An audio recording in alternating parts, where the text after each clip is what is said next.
என் அன்பான பிள்ளையே, இப்போது நீ இந்த செய்தியை கேட்கிறாய் என்றால் அது ஒரு சாதாரண விஷயமல்ல. நான் தான் உன்னை இங்கே கொண்டு வந்தேன்.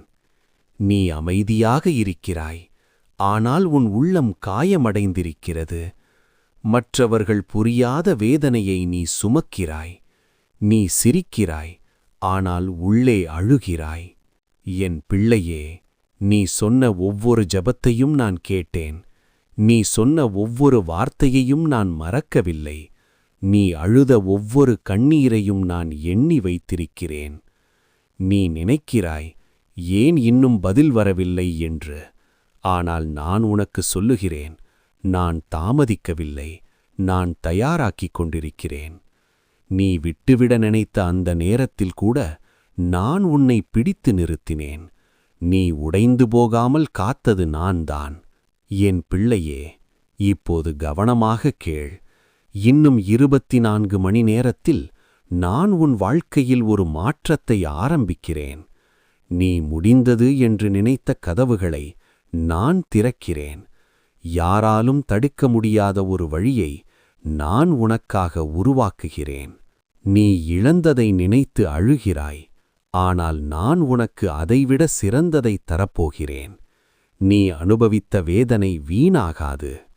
என் பிள்ளையே, இந்த 24 மணி நேரத்தில் ஒரு நல்ல செய்தி உன்னிடம் வரும். ஒரு புதிய வாய்ப்பு திறக்கும். உன் காத்திருந்த பதில் உன்னிடம் சேரும். அது ஒரு ஃபோன் காலாக இருக்கலாம், ஒரு மெசேஜாக இருக்கலாம், ஒரு அன்எக்ஸ்பெக்டட் பிளெஸ்ஸிங்காக இருக்கலாம். ஆனால் அது நிச்சயமாக என்னிடமிருந்துதான் வரும். நீ பயப்பட வேண்டாம். நான் உன்னுடன் இருக்கிறேன். நீ தனியாக இல்லை. உன் குடும்பத்தை பற்றி கவலைப்படுகிறாய். நான் அவர்களை காத்துக்கொள்கிறேன். உன் எதிர்காலத்தை பற்றி பயப்படுகிறாய். நான் அதை ஏற்கனவே திட்டமிட்டுவிட்டேன். என் பிள்ளையே, நீ இந்த வார்த்தையை நம்பினால் உன் உள்ளத்தில் சொல்லு, ஆமேன் என்று. நான் உன் வாழ்க்கையில் வேலை செய்ய ஆரம்பித்து விட்டேன். நீ பார்க்கவில்லை என்றாலும் நான் செயல்படுகிறேன். இந்த இரவு நீ அமைதியாகத் தூங்கு.